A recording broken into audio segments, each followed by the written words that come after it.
Paris Radio Show. Audio, musique, podcast. Merci, bonjour, bonjour. Oui, mon nom est Rémi Bouton. On est là pour parler d'émergence, de découverte d'artistes, de radio. Merci Nicolas. Moi, je viens de la radio. Qui fait de la radio ici? Ok. Est-ce qu'il y a des artistes? Ah, il y en a. Donc, généralement, on a beaucoup d'artistes et peu de radios. Là, on a beaucoup de radios, peu d'artistes. Donc, oui, très vite, je viens de la radio, de l'industrie du disque aussi, des médias. Et plus récemment, et ça va peut-être orienter un tout petit peu notre débat, j'ai rejoint un distributeur de musique numérique qui s'appelle Wiseband et qui distribue beaucoup d'artistes émergents, en fait. Et on voit qu'en même temps que le métier de la radio change, parce qu'évidemment, il change avec la technologie, avec le streaming, etc. L'univers dans lequel les artistes travaillent change aussi, puisque de plus en plus, ils se passent de maisons de disques, ils s'autoproduisent et ils se développent sur les réseaux sociaux. Donc, la question, c'est comment tout ce petit monde continue à cohabiter et à travailler de façon intelligente, en fait, sans être en opposition les uns et les autres. J'avais prévu ça pour la prochaine table ronde, mais je le redis encore, l'histoire du disque et de la radio, de la musique enregistrée et de la radio, c'est une histoire qui a plus d'un siècle et chacun des deux a toujours accompagné l'autre, que ça a été la radio à lampe avec le 78 tours, la radio à transistor avec le 33 tours et le 45 tours, la radio FM avec le début des Walkman, de la radio portable, des radios libres. Le DAB, le CD, ça a marché un petit peu moins bien. Le CD a très bien marché, le DAB un petit peu moins. Maintenant qu'on arrive au streaming dans les deux cas, parce que la radio se stream aussi beaucoup, comment est-ce que chacun continue à être sur son territoire et à apporter à l'autre, en fait. Alors, on a un magnifique panel. Alors, il est pas très paritaire, hein, vous êtes d'accord avec moi. Normalement, c'est Natacha qui aurait dû être là, ça aurait été mieux. Mais là, voilà, on est là, c'est la vie, c'est comme ça. Après, on remarque que la radio, c'est quand même toujours assez masculin, je trouve. Hein. Peut-être moins qu'il y a 20 ans, mais toujours encore un peu. On a des vrais découvreurs de talent, puisqu'on a des radios qui sont vraiment sur l'émergence, que ce soit Antoine Baduel avec FG, que ce soit Didier Varro avec Radio France, et aussi avec toute son histoire en amont de ça, qui a été beaucoup sur l'émergence, l'époque Électron Libre, l'époque Jean-Louis Foulquier, qui a aussi travaillé dans l'industrie du disque un petit peu, chez Polydor, chez Sony, avec un label émergent, à l'époque des groupes émergents, avec Patricia Bonto. On a aussi la Ferrarock, hein, la Ferrarock qui s'est créée il y a une trentaine d'années, quelque chose comme ça, alors qu'il ne s'appelle plus Fédération des radios associatives rock, mais Fédération des radios associatives musiques actuelles. Hein, mais le fond des choses, c'était quand même le rock il y a 30 ans, avec l'idée que l'industrie du disque ne bossait pas du tout avec ces radios-là, que ces radios qui faisaient de la découverte n'étaient pas reconnues par le monde du disque.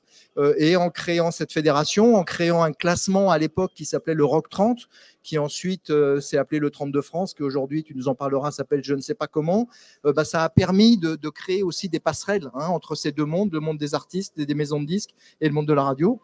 Et enfin, Émile, excuse-moi, Palmentier, j'ai pas encore ton nom complètement dans ma tête, Radio Campus, vous fédérez combien de Radio Campus? Une quarantaine, hein? 29 Radio Campus. Hein, les Radio Campus, évidemment, par définition, c'est aussi des radios qui sont sur l'émergence et qui découvrent. Alors, ce qui va nous intéresser aujourd'hui, c'est éventuellement, ça va être de voir, peut-être en quelques mots chacun, qu'est-ce que c'est pour vous l'émergence? Qu'est-ce que c'est que faire découvrir des artistes? Qu'est-ce que ça signifie pour vous? Et aussi, on en parlait un tout petit peu avec Antoine en amont du débat, quel est votre intérêt à le faire? Alors, votre intérêt personnel, bien sûr, mais aussi votre intérêt économique, ou en quoi cette mission de faire découvrir est importante pour les médias pour lesquels vous travaillez. On va commencer par le... alors, c'est marrant parce que Didier Varro, il était à FG avant Antoine Baduel, en fait. Donc, c'est le plus ancien d'entre nous. Didier, peut-être on va commencer par toi.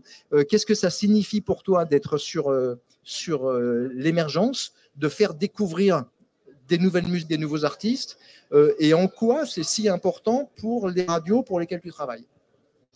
Bonjour à toutes et tous. En fait, l'émergence, elle est dans l'ADN même d'une radio de service. C'est dans notre cahier des charges. On a un cahier des charges, et dans ce cahier des charges-là, il y a à la fois la mise en lumière de la musique francophone, mais il y a aussi la mise en lumière des nouveaux talents, en particulier francophones. Donc, effectivement, l'émergence est au cœur de nos missions de service public. Je dirais l'émergence culturelle au sens large d'ailleurs, parce que moi je représente la musique, mais on doit faire ce même travail sur la littérature, sur le cinéma, sur la poésie, sur évidemment tous les modes d'expression qui traversent et qui irriguent notre culture française. Donc voilà, donc c'est dans nos missions.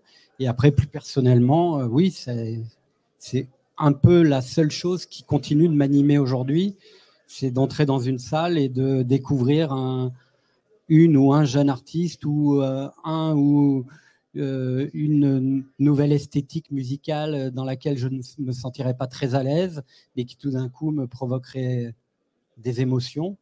C'est le sens d'une vie, c'est le sens d'un parcours qui effectivement a commencé il y a très longtemps, et qui a commencé, puisqu'on est ici pour parler de radio, dans une radio libre qui s'appelait Fréquence Gay, qui est donc la mère de FG, ou le père, j'en sais rien, on va dire la reine-mère de FG, et qui a été extrêmement importante dans l'histoire de la FM en particulier, parce que c'est une radio qui a mis en lumière un combat militant qui n'était pas gagné, qui ne sera jamais gagné d'ailleurs, je pense, mais qui était à l'ordre du jour en 81 quand Fréquence Gay s'est créée, et qui aussi était le reflet d'une émergence musicale absolument extraordinaire, puisque ce boulevard de la FM qui s'est ouvert dans les années 80 a permis à toute une nouvelle génération d'artistes d'émerger.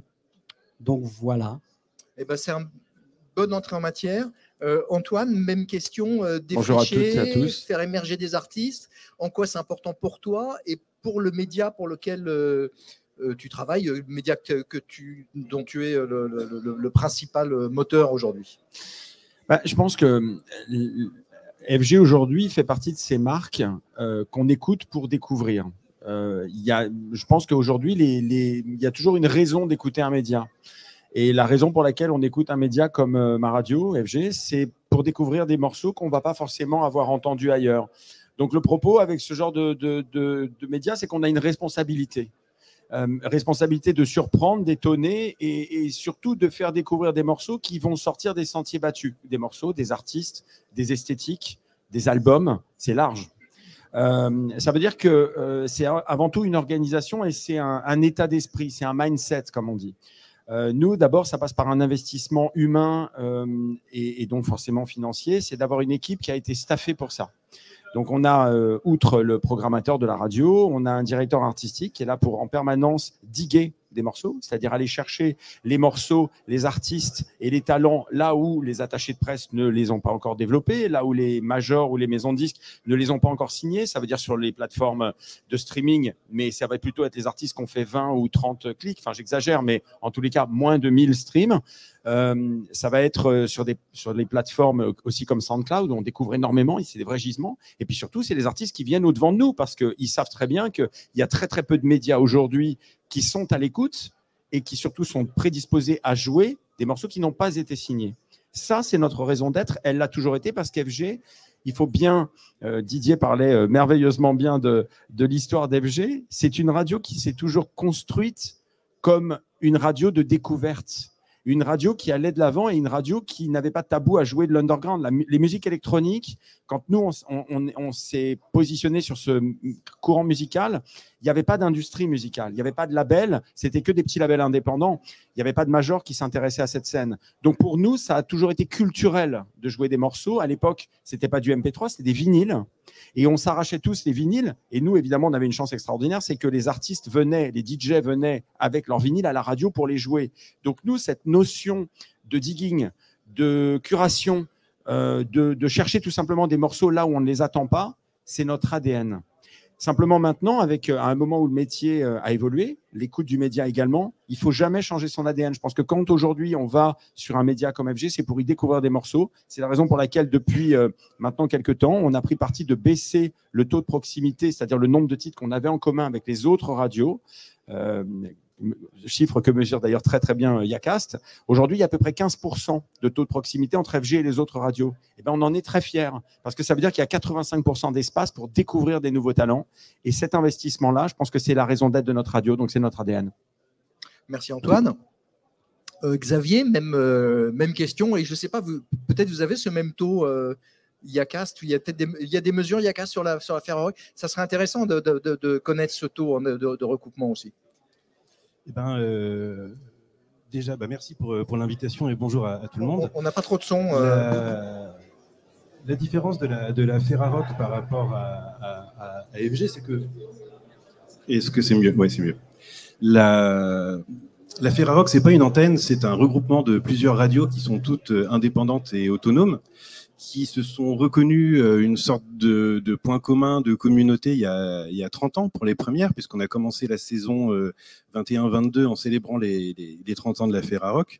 Et c'est des radios qui avaient eu une reconnaissance de ton d'antenne, de découverte, et puis d'état d'esprit général, de découverte locale aussi, et qui se sont regroupés pour se faire identifier, comme tu le disais tout à l'heure en introduction, pour se faire mieux identifier au national, et aussi pour pouvoir être prescriptrices les unes pour les autres, découvrir des nouveautés locales notamment, qu'elles peuvent partager et faire connaître aux radios cousines membres de la Ferrarock. Et la particularité aussi, c'est que nous, on est un regroupement de radios associatives, donc énormément de bénévoles qui font de l'antenne.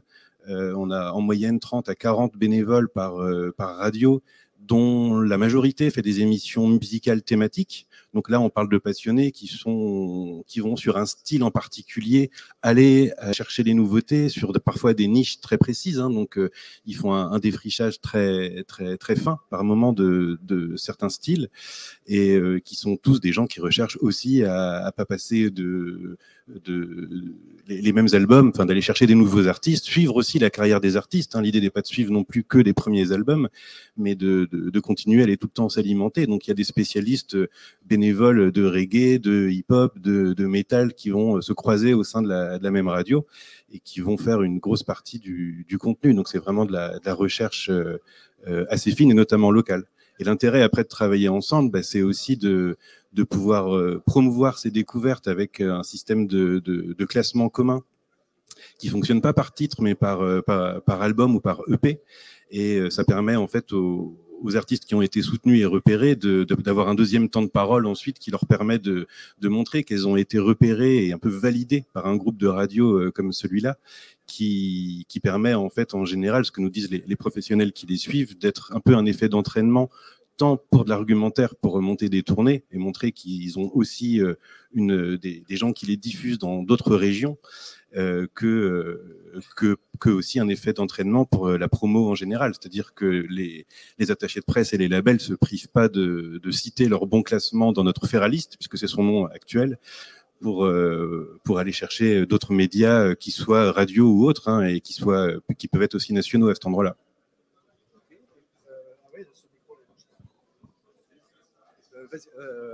Émile Valmentier, à toi, même question. Il y a forcément beaucoup de choses qui se recoupent avec la Ferrarock, puisqu'on a une structuration qui est à peu près la même, 29 radios fédérées autour d'une association qui est la nôtre, donc à la base qui s'appelait Yastar France et maintenant Radio Campus France depuis déjà quelques années. Notre spécificité, je dirais, c'est peut-être d'être proche, on va dire, du monde universitaire, des étudiants, de la vie étudiante et donc de la jeunesse. Donc ça, c'est quand même un point d'accroche qui est important et sur lequel nous on travaille beaucoup, puisque le renouvellement des bénévoles est notamment lié justement à cette proximité avec le monde étudiant. Je dirais émergence locale. C'est quelque chose qui a, je pense, important pour nous puisque on a quand même une logique, on va dire, décentralisée. Hein. C'est Radio Campus France existe par la volonté des radios locales de créer aussi une fédération qui ait une représentativité nationale, aussi une certaine pluralité dans les disciplines. C'est vrai qu'on parle ici de musique et d'émergence musicale, mais il y a aussi d'autres formes d'émergence, on va dire, artistique, et on couvre aussi ce type d'émergence.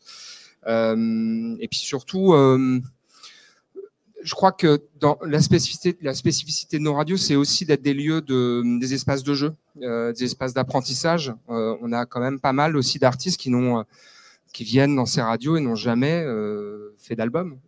Et c'est aussi un endroit dans un studio de radio où l'on peut potentiellement s'y produire, proposer sa musique, la soumettre à des auditeurs, avoir un premier retour et voilà, aller chercher aussi ces premiers auditeurs, les personnes qui pourraient un jour suivre fidèlement les groupes. Celui-ci fonctionne ? Ouais, celui-ci fonctionne. Évidemment, si vous avez des questions à poser ou autre, vous levez la main, je viens vous voir. Je garde le micro, par contre. Je ne vous laisse pas l'attraper. On voit que vous avez des approches différentes, hein, même si vous êtes tous les quatre sur cette émergence, sur la découverte. Ma première question, elle serait peut-être pour Didier, parce que je vois les trois autres, finalement, ça fait partie de votre ADN, c'est une évidence. Vous êtes sur des communautés, on va dire, peut-être plus étroites, plus petites. Didier, il est... Radio France, c'est gros, c'est quoi? C'est 25% à peu près de l'audience globale de la... Peut-être pas tout à fait, enfin c'est gros, dont notamment France Inter. Depuis toujours, il y a ces critiques à France Inter de oui, mais pourquoi la musique c'est comme ça alors que l'âge de l'auditeur est un peu plus élevé que celui pour les contenus, je veux dire, que la musique, il a du mal souvent. Comment tu fais pour évangéliser? Je crains de ne pas avoir compris la question. Je vais la redire. Ça cogne parfois sur France Inter. J'ai eu souvent des programmateurs à France Inter ou des auditeurs à France Inter qui trouvent que le contenu leur correspond parfaitement à leurs besoins, à leur âge, mais qui trouvent que la musique, elle est un peu trop moderne, elle est un peu trop jeune. Ils voudraient des titres un peu plus anciens. Tu vois, ils ont du mal à dire. Beethoven nous disait, on a les oreilles de nos grands-parents. On a du mal à écouter des trucs qu'on ne connaît pas. Donc, on a des auditeurs qui sont peut-être un peu conservateurs. C'est pas un gros mot. Comment on fait pour arriver aussi à amener l'auditeur à être prêt à écouter des nouveautés? Alors, je vais faire une réponse en plusieurs points. D'abord, France Inter, c'est pas Radio France. France Inter, c'est la première radio généraliste de France. Ça n'est en aucun cas une radio musicale. Donc ça, c'est la première chose qu'il faut dire quand même. C'est une radio généraliste qui a très forte prescription musicale, mais qui en aucun cas n'est une radio musicale. Je rappelle que la moyenne générale des positions musicales dans une émission, c'est 2 titres par heure, entre 2 et 3. Donc on est très très loin du flux d'une radio musicale. L'autre question, c'est donc, je voulais aussi dire que je représente Radio France et que je ne représente pas France Inter, et que quand on parle d'une radio qui est à strict opposé, qui est par exemple FIP, qui diffuse plus de 2500 titres différents par semaine, avec à la fois des titres produits par les majors, mais beaucoup de titres qui ne sont absolument pas siglés ou produits. Donc, on a vraiment, là, on est dans la typologie d'une radio musicale. Et cette radio musicale, FIP, qui est notre pépite, a une moyenne d'âge plus élevée encore, malheureusement, je dirais. Et ça va être tout l'objet de la conquête de son nouveau directeur, Rudy Aboab, de continuer à travailler sur le rajeunissement du bassin d'audience de FIP. France Inter est une radio qui a singulièrement rajeuni son audience, et particulièrement grâce à la musique. La musique est un objet de conquête, si je puis m'exprimer ainsi, parce que je n'aime pas le terme objet, mais en tout cas, c'est un vecteur de conquête pour aller chercher de nouveaux auditeurs qui désertent globalement la radio. Et donc, sur France Inter, il y a plus d'1,5 million de jeunes publics entre 25 et 35 ans qui sont probablement venus nous rejoindre, notamment grâce à la musique, mais aussi grâce à la prescription culturelle en général, puisque France Inter se définit aujourd'hui comme une généraliste qui travaille sur le segment de la pop culture en général. Donc ça concerne autant les séries que la littérature, le cinéma ou la musique. Donc voilà. Après, les radios de service public sont des radios qui, jusqu'au mois de décembre, étaient soumis, comme tu le sais, à la redevance. Donc, il y a toujours cette sensation d'appropriation par le citoyen de cette radio ou de ces radios qui font Radio France ou la BBC ou d'autres acteurs publics en Europe. Donc, en gros, c'est nos impôts. On l'entend ça souvent. C'est nos impôts, donc merci de passer ce qu'on a envie de passer.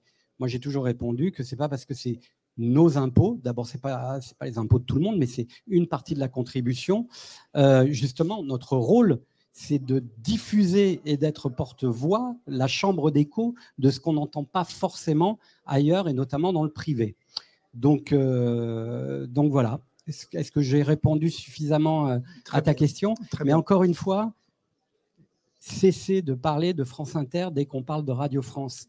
Radio France, c'est 7 radios, dont 3 musicales, France Musique, FIP, Move, et 2 généralistes, dont une généraliste musicale, ce qui est quand même dans le paysage radiophonique français presque une anomalie, c'est France Bleu. Vous accueillerez tout à l'heure Nathalie André, qui en est la directrice des programmes. C'est un format très atypique. D'être à la fois généraliste et musical, c'est d'ailleurs aussi une grande complexité, au-delà des 44 locales qui font ce réseau dont Nathalie vous parlera tout à l'heure, j'imagine, avec beaucoup de talent. Voilà pour la réponse. Merci, très bonne réponse. Peut-être une dernière petite question pour toi. C'est la synergie qui existe. Est-ce qu'il y a des titres qui arrivent sur FIP et qui ensuite voyagent comme ça? Comment Très ça bonne se passe? question, et c'est un peu le sens de ma fonction qui n'existait pas jusqu'en 2019.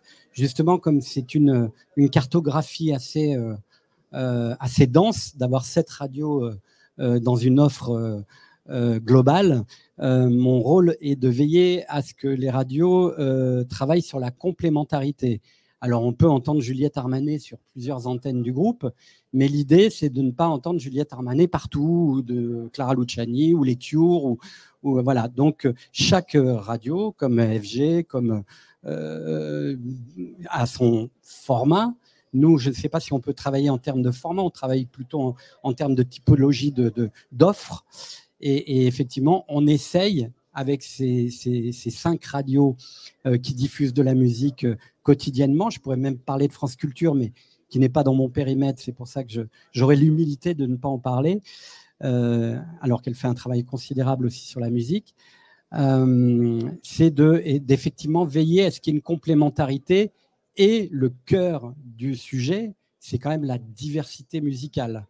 Et je dirais le centre du cœur du sujet, c'est l'intitulé de ce débat, qui est, rappelle-le-moi… La diversité musicale. Non, celui-ci. Alors, celui-ci, c'est l'émergence. C'est c'est pas tout à fait ça. C'est tremplin pour la musique. Voilà. C'est tremplin pour la musique. C'est le vrai sujet. Ouais. Est-ce qu'aujourd'hui, la radio reste un tremplin pour la musique? Si on était là il y a encore 3 ans, 4 ans, 5 ans, on aurait dit oui, et chacun avec sa propre logique et son propre enthousiasme. Il n'y aurait pas eu de sujet, il n'y aurait pas eu de débat. Aujourd'hui, il y a un vrai débat. Effectivement, parce que les jeunes générations, et je dirais même les artistes, ont des process qui ne sont plus uniquement focusés sur la radio ou la télévision. Mais là, puisqu'on parle de radio, c'est le sujet. Voilà. La vraie question, c'est ça. Comment nous, radio, que l'on soit dans le réseau Ferra, qu'on soit Radio Campus ou qu'on soit une radio comme FG ou Radio France, comment on va faire pour que nos radios continuent à être un tremplin pour la musique? C'est ça la vraie question. C'est ça la vraie question. Et je peux vous dire que les enjeux sont assez complexes et que je suis assez pessimiste sur l'avenir de nos métiers. Voilà.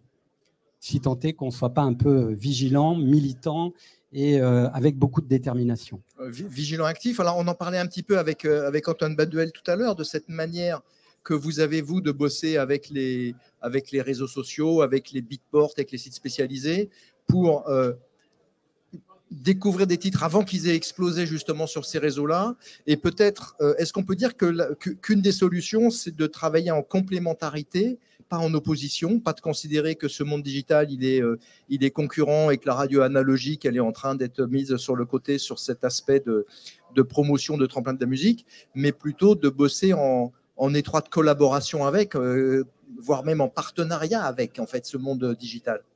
Ah, mais c'est indispensable. Il y a pas deux mondes différents. De toute façon, je pense qu'il faut que les radios, comme les plateformes d'ailleurs, fassent preuve d'humilité et raisonnent pas en fonction d'elles-mêmes, mais en fonction du public, en fonction des auditeurs. Parce qu'on a en tous les cas, le centre, il doit se faire autour de nos auditeurs et de nos audiences, et puis de nos artistes, du contenu. Et dans les deux cas de figure, si on centre tout par rapport à nous-mêmes, on ne trouvera pas les solutions. Aujourd'hui, je pense qu'une radio qui ne, comme disait Didier très justement, je pense que l'ADN de la FM, quand la crise est arrivée, a changé. On est passé d'un média qui diffusait la musique qu'on voulait découvrir au média qui s'est mis à passer la musique qu'on aimait bien. Et je pense qu'il est là, il a été là le changement. C'est que les radios ont eu des politiques beaucoup plus défensives pour ne pas perdre l'audience. Simplement, ça a détourné le public du média radio dans sa globalité. Aujourd'hui, je pense qu'il y a une chose qui est claire. Les plateformes de streaming et les radios, de toute façon, c'est pas la même chose puisque c'est d'un côté une discothèque illimitée, enfin une discothèque au sens library du terme, bien sûr, illimitée, et d'un autre côté, c'est un ou des streams. Donc, c'est pas du tout la même chose. Nous, par exemple, à FG, on s'est rendu compte à un moment que les musiques électroniques, qui est un phénomène vraiment qu'on a porté dès le départ. On n'a pas été la première radio à jouer des musiques électroniques. En France, on a contribué, on a participé de la naissance de ce phénomène, puisque c'était un phénomène qui était très diabolisé en France, c'était une exception. Et du coup, les artistes avaient trouvé comme plateforme d'accomplissement et d'expression la radio. Et d'ailleurs, par rapport à ça, quand on parle de découverte radio, moi, je pense qu'il faut revenir sur une chose, c'est quelle est la plus-value du média radio par rapport aux plateformes de streaming ? D'abord, premièrement, l'environnement éditorial.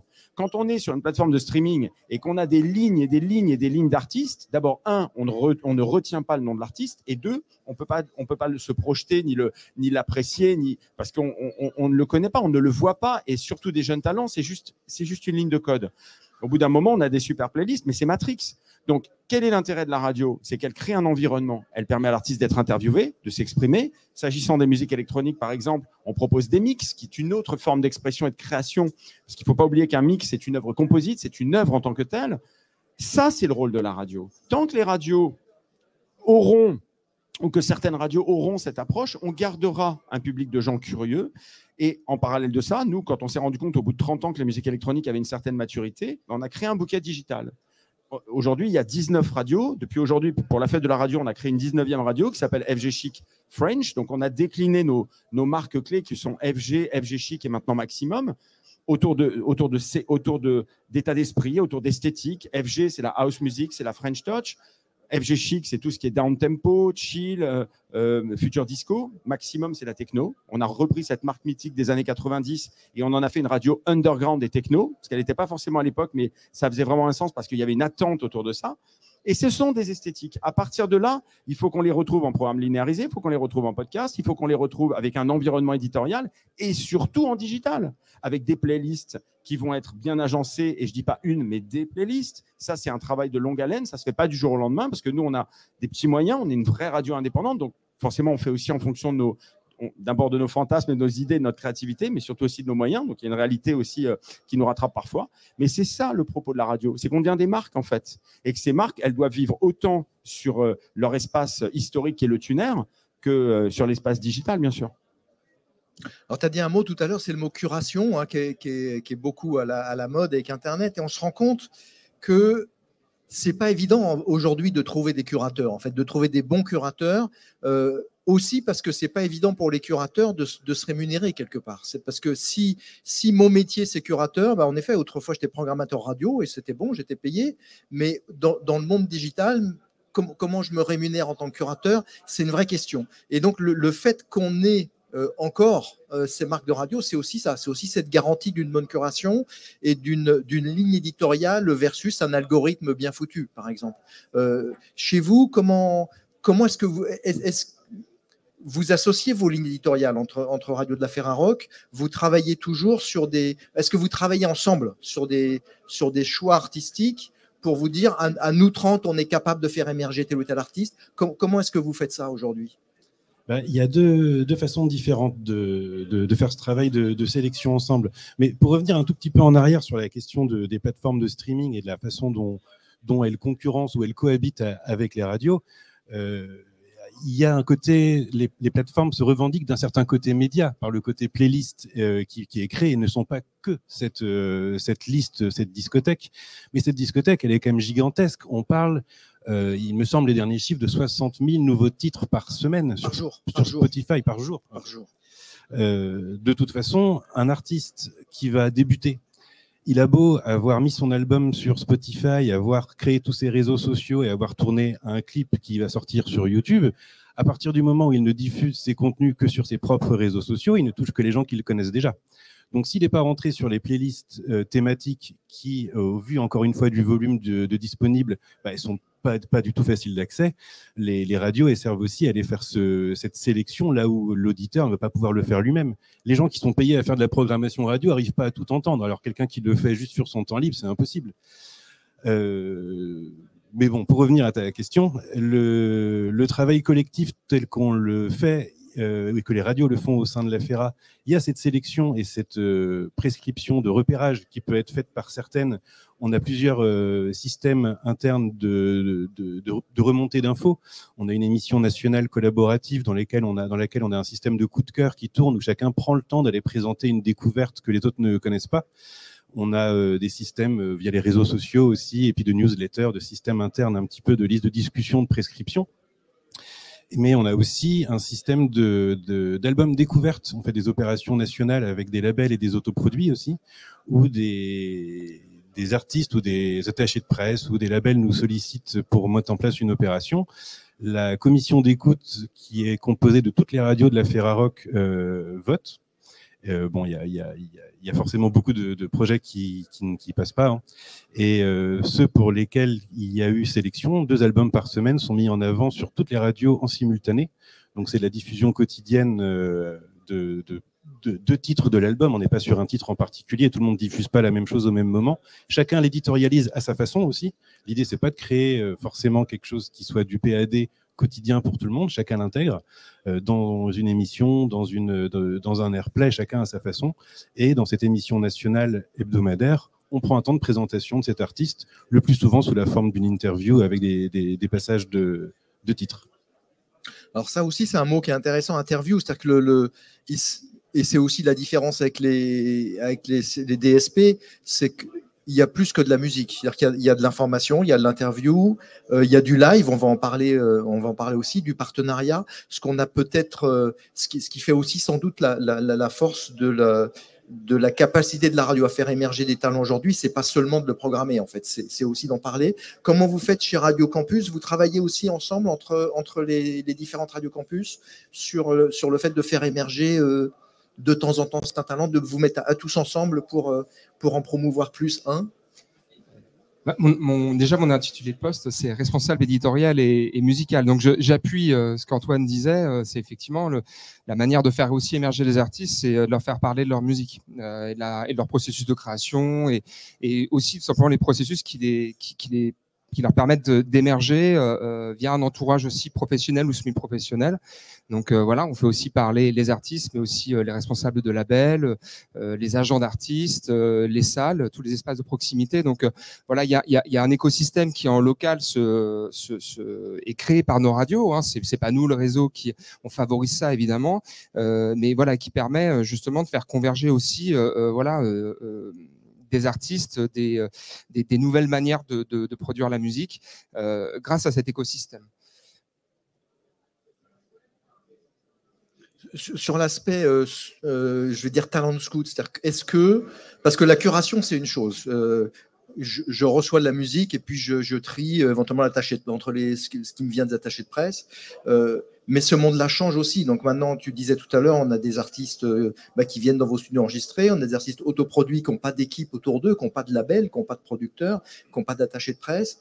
Est-ce que, un peu à la manière de ce que disait Antoine tout à l'heure, vous avez des têtes chercheuses qui vont sur les réseaux, qui vont sur les blogs, qui vont je ne sais où, dans les bars, qui vont chercher ces artistes émergents qui sont sur votre zone de chalandise pour leur dire hey, la radio, ça existe toujours aujourd'hui. Parce qu'en effet, ce que Didier disait tout à l'heure, c'est éventuellement des jeunes artistes aujourd'hui peuvent penser que la radio, c'est même pas pour eux. Ils vont directement sur TikTok.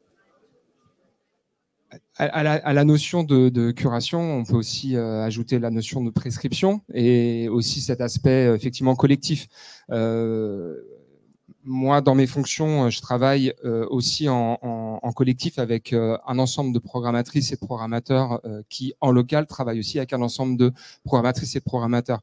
Donc, il y a un effet de communauté dans lequel on essaye aussi, au travers d'un certain nombre d'outils à distance, pour aller pointer un certain nombre de sorties locales, un certain nombre d'artistes locaux, et on a aussi quelques outils éditoriaux, notamment ce qu'on appelle nous des programmes communs. Je pense notamment au programme Starting Block, donc qui, comme son nom l'indique, vient de ville en ville, de radio en radio. La rédaction de la radio choisit chaque semaine un projet musical intéressant à faire découvrir à l'ensemble du réseau. Et ce programme est communément diffusé sur nos 29 radios, sachant qu'il est produit par une locale. D'accord. Alors, il y a le live aussi. La maison de la radio, c'est la maison de la radio de la musique. Peut-être tu peux nous en dire un mot là-dessus, Didier. Est-ce que peut-être il y a eu un moment, la radio avait oublié que le live, c'était aussi important. Dans les années 80, j'ai l'impression qu'il y avait beaucoup moins. Il y avait quelques émissions emblématiques, mais c'était plus rare. Est-ce que comment le live se développe à Radio France? On parlera après des autres. Est-ce que c'est un investissement fort de votre part?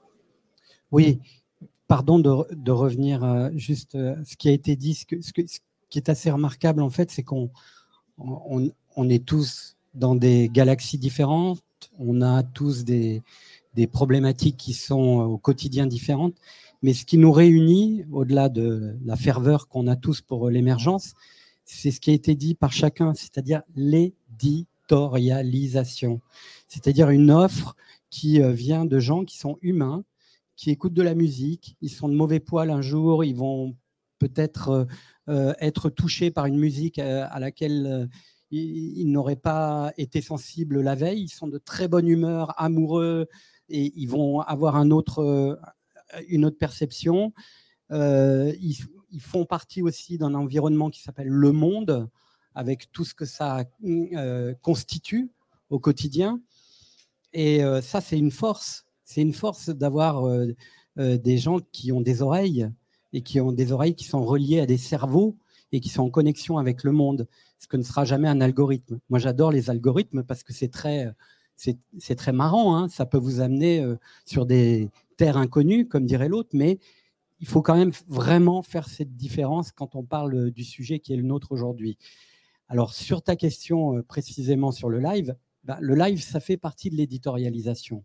Le live, c'est pour l'artiste le moment de vérité. C'est le moment où tout d'un coup, il est face à un public et où les choses sont décisive pour lui. Et on le sent d'autant plus qu'on a vécu 2 ans de pandémie où beaucoup d'artistes ont été contraints de jouer sans public. Et moi, j'ai toujours eu ce discours qui consistait à dire, mais alors, cette expression spectacle vivant, elle est débile parce qu'il n'existe pas de spectacle mort. Et en fait, j'ai changé d'avis parce que en 2 ans, on a fait du spectacle un peu mort. Et le spectacle vivant, on a, même après 30 ans d'expérience, on a vu à quel point ça pouvait changer la donne pour un artiste. Et c'est vrai qu'à Radio France, dans l'offre musicale qui est la nôtre, avec chacun sa spécificité, on a voulu vraiment donner à ce mode d'expression un sens majeur. C'est pour ça que la présidente Sybille Veil a rebaptisé la Maison de la Radio et de la musique, pour bien signifier que la radio sans la musique, c'est plus tout à fait la même chose, pour bien signifier aussi que notre mission reste d'être dans l'idée que la France a un marché exceptionnel d'artistes qui ont une vraie vie, une vraie carrière, un vrai développement, et que la radio de service public doit faire vivre avec sa conscience ce secteur-là.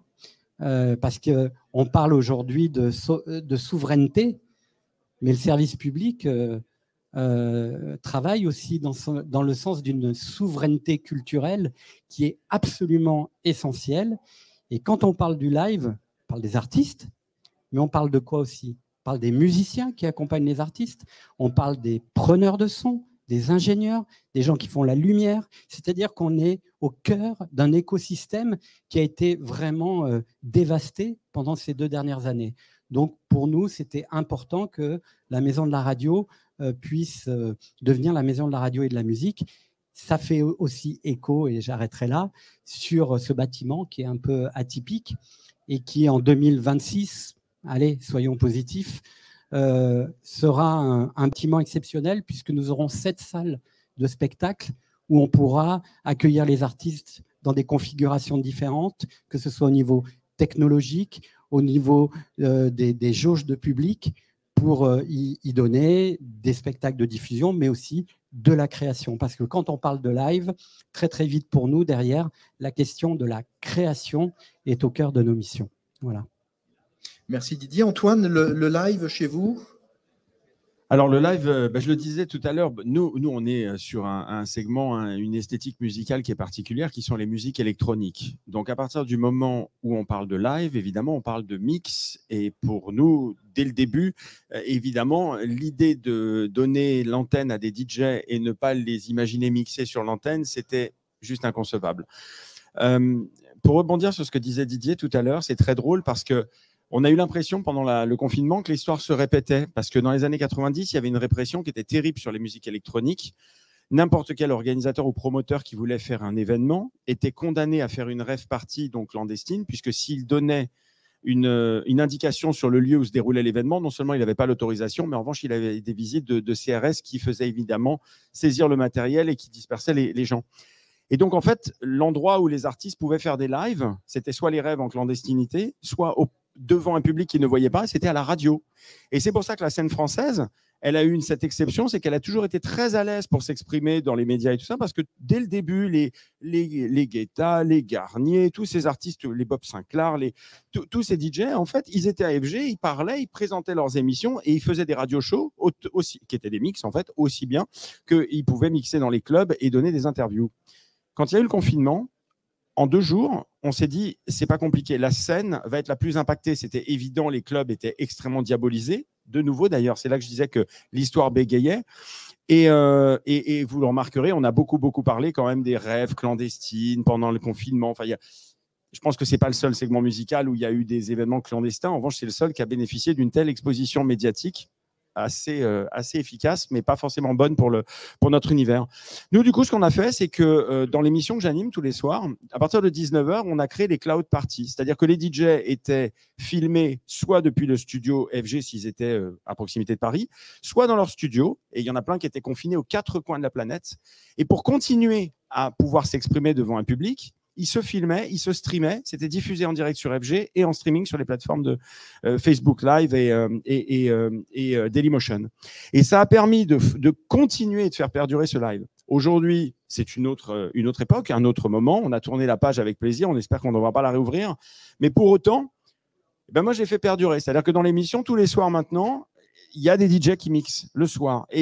Alors, ça, c'est pas très nouveau. Mais en revanche, le fait que ce soit aux 4 coins de la planète, ce qui fait que maintenant, quand j'interviewe un DJ ou un artiste, il vient présenter son single, on en parle, on l'interviewe et par Zoom ou en live studio. Et juste après, ça enchaîne avec un mix. Hier, j'avais une artiste sud-africaine parce que je voulais promouvoir cette nouvelle tendance qui est l'afro house et l'afro tech, qui fait qui sera vraiment, à mon avis, un vrai mouvement qui va arriver dans les prochaines années. C'est très important aussi parce que ça montre à quel point les musiques électroniques arrivent à découvrir, à retravailler, à faire des projets des communs avec des mouvements musicaux qui, jusque-là, n'étaient pas encore ouverts à l'électro.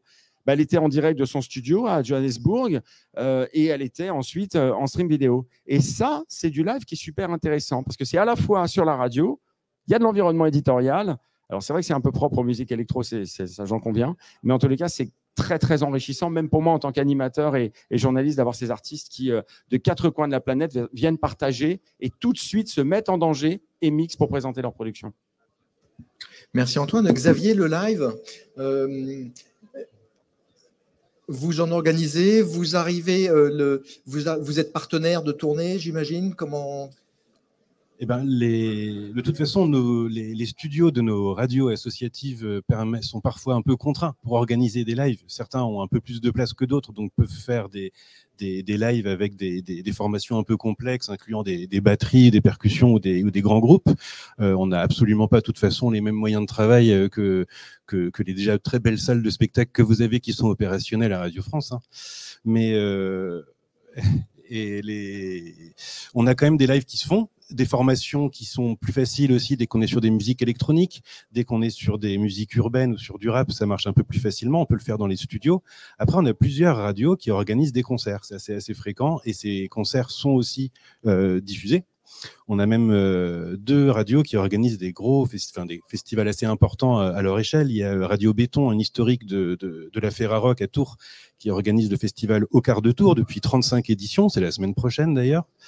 Et on est Westrag Radio aussi au Havre qui participe aussi activement au festival West Park.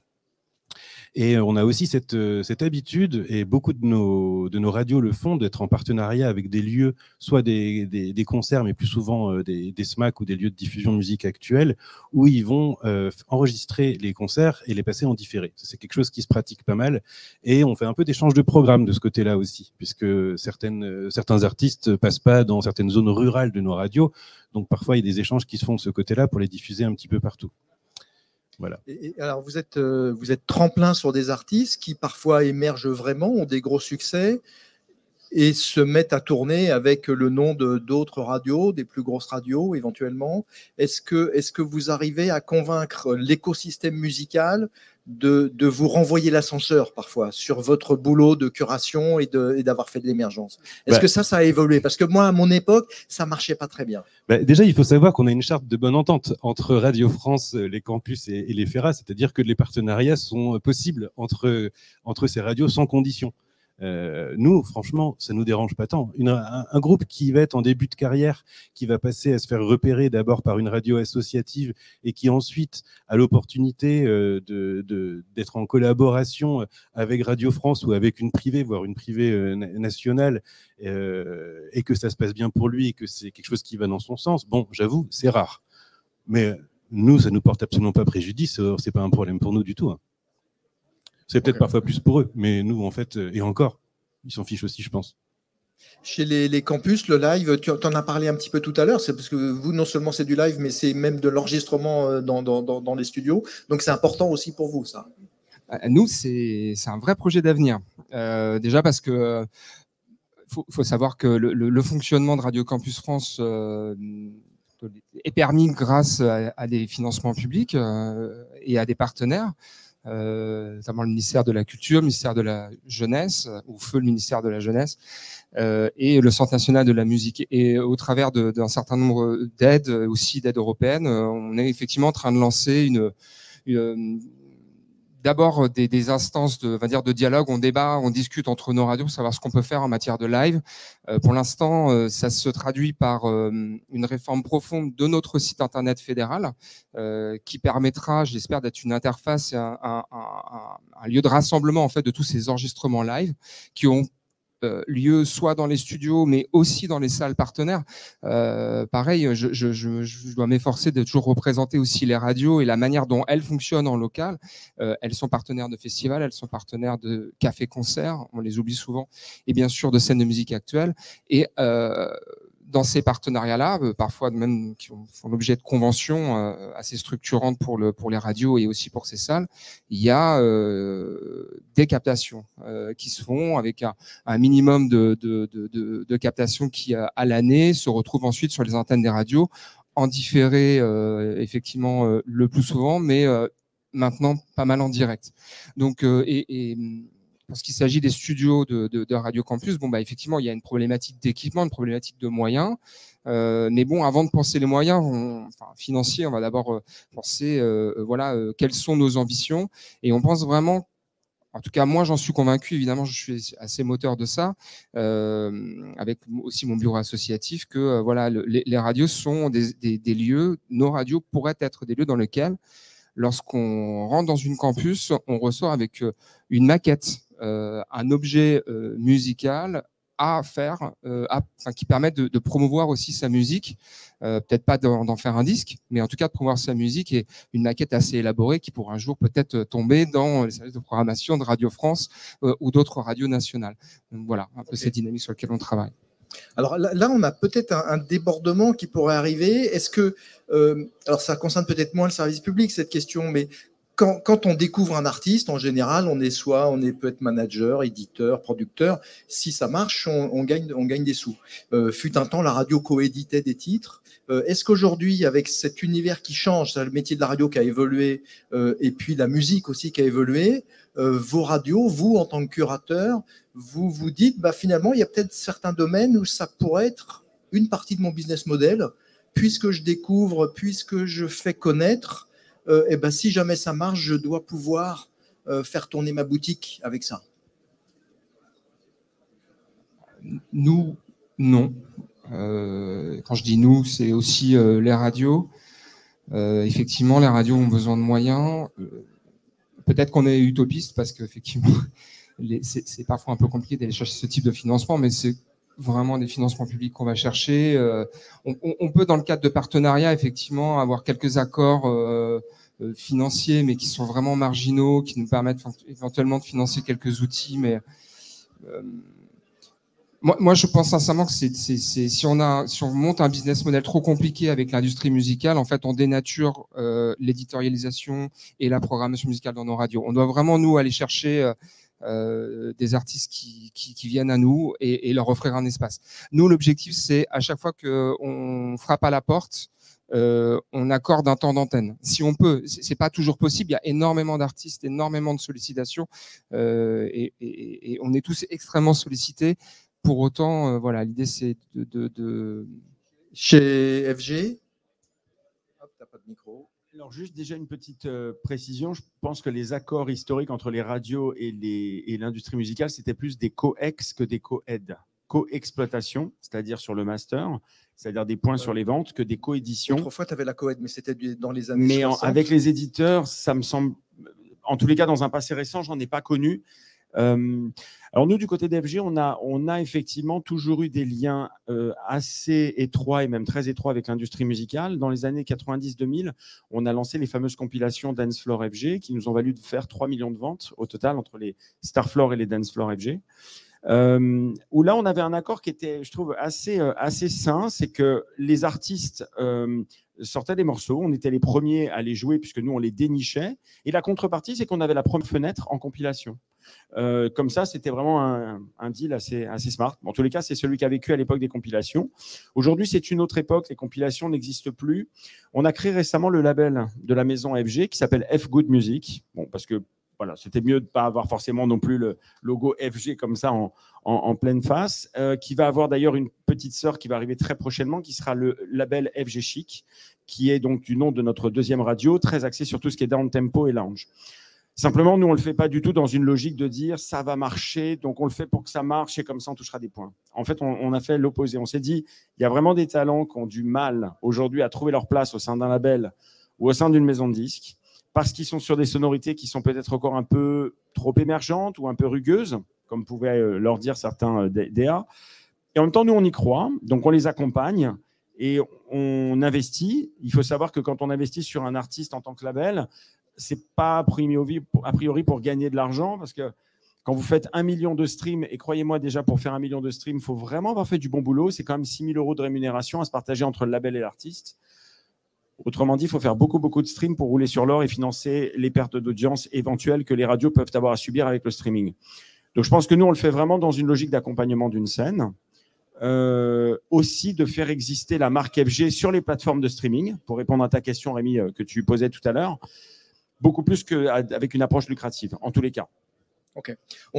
Merci pour tous ces éléments. On approche de la fin. Peut-être, tu disais, toi, tout à l'heure, Didier, que tu étais pessimiste. J'espère qu'en entendant les modèles des autres, je pense que tu es optimiste aussi. Donc, chacun en quelques mots, comment vous voyez l'avenir de la radio dans les années qui viennent, dans sa place dans cet écosystème musical, dans l'émergence et dans la promotion et le développement d'artistes. Comment ça peut évoluer dans les 5 ans qui viennent? Est-ce que vous avez des petites idées? Peut-être Didier, tu veux commencer ou J'ai pas réellement dit que j'étais pessimiste au sens où je suis un pessimiste né, peut-être. Mais c'est vrai que j'ai vu quand même pas mal d'évolutions et quand même, malheureusement, aujourd'hui, la radio doit se réinventer. Ouais. Alors, malheureusement ou heureusement, parce que c'est vrai que c'est assez confortable d'être dans sa zone de confort, précisément, et de ne pas se réinventer. Aujourd'hui, on est contraint de se réinventer, et notamment dans notre rôle d'accompagnement sur la musique. Ça, c'est très, très clair. On a perdu quand même beaucoup de choses ces dernières années avec le développement des plateformes de streaming. Comme je disais, on n'a pas perdu l'humain, l'oreille, la prescription, l'éditorialisation, une offre alternative, mais voilà, il faut quand même être conscient qu'on a perdu beaucoup de choses.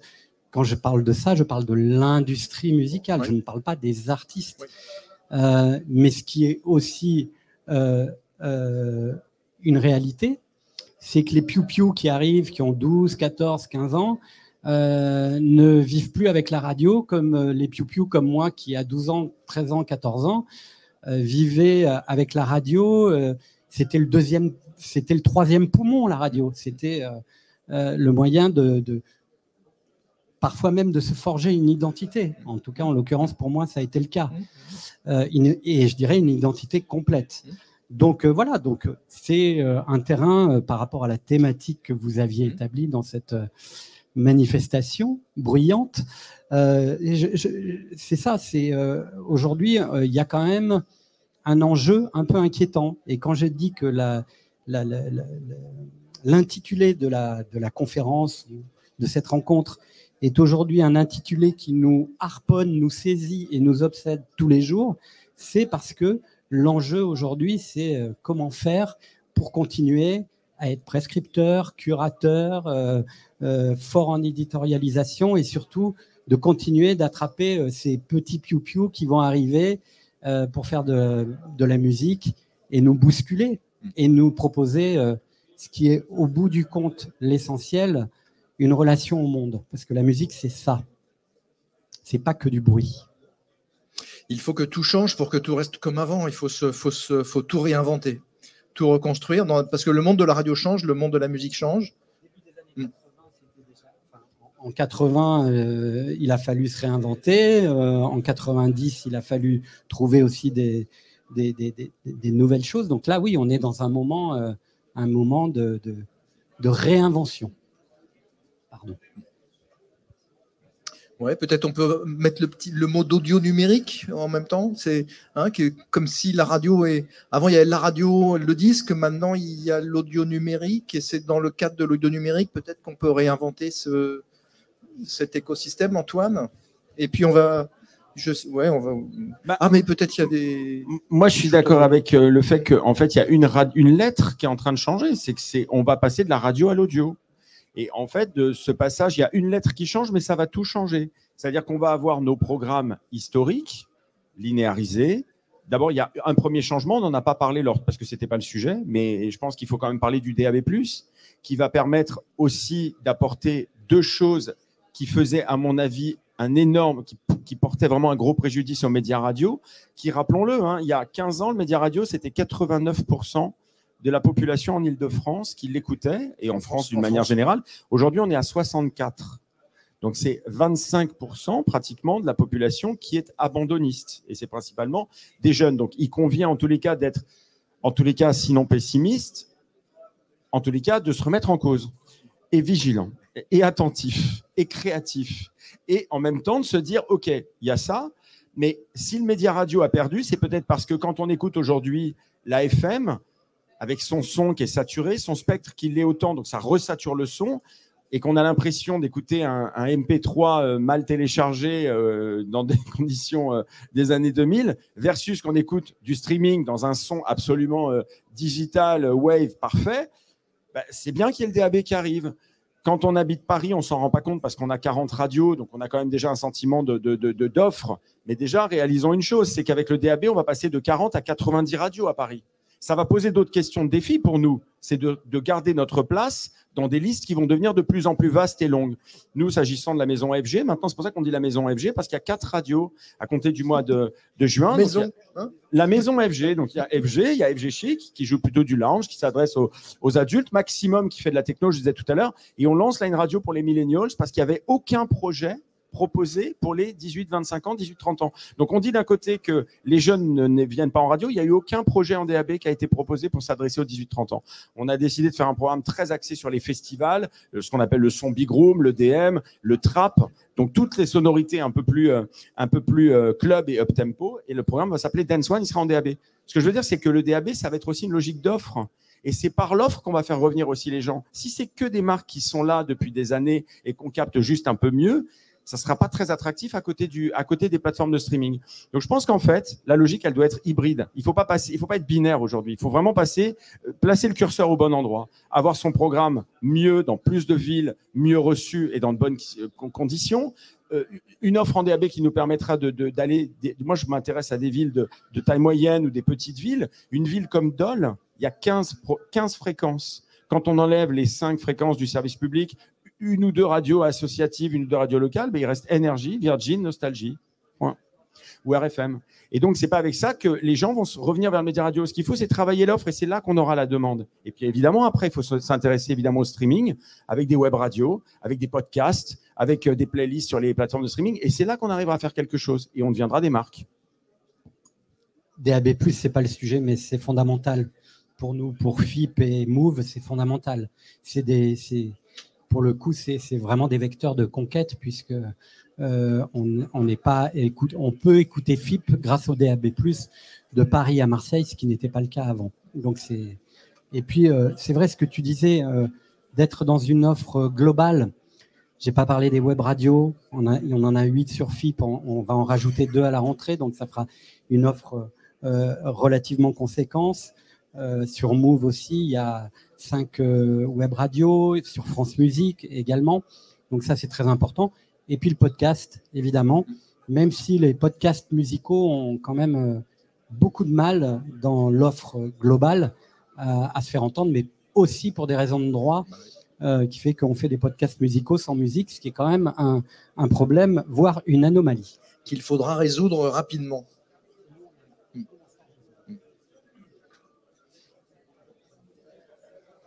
On risque de me répéter, l'avenir, c'est le live. Je pense vraiment que passer de la musique qui elle-même passe sur Spotify ou Deezer, pour ne citer qu'elle, c'est finalement répéter quelque chose qu'on peut déjà obtenir par son téléphone. Si on allume un poste de radio, on entend une musique faite nulle part ailleurs, ça peut être une offre justement que des auditeurs, éditrices viendraient chercher. Ok, je vous remercie tous. C'est vrai que c'était bruyant, tu as raison Didier. Mais j'espère que vous vous intéressez. Je ne vous ai pas ouvert le micro parce que je vous ai tourné le dos tout le temps. Je vais essayer de faire mieux la prochaine fois. Rendez-vous dans une petite demi-heure pour parler de diversité. On a un tout petit peu parlé de diversité là. On va essayer d'avancer plus sur ce sujet d'ici une petite demi-heure. Merci à vous de vous être déplacés. Merci de votre temps.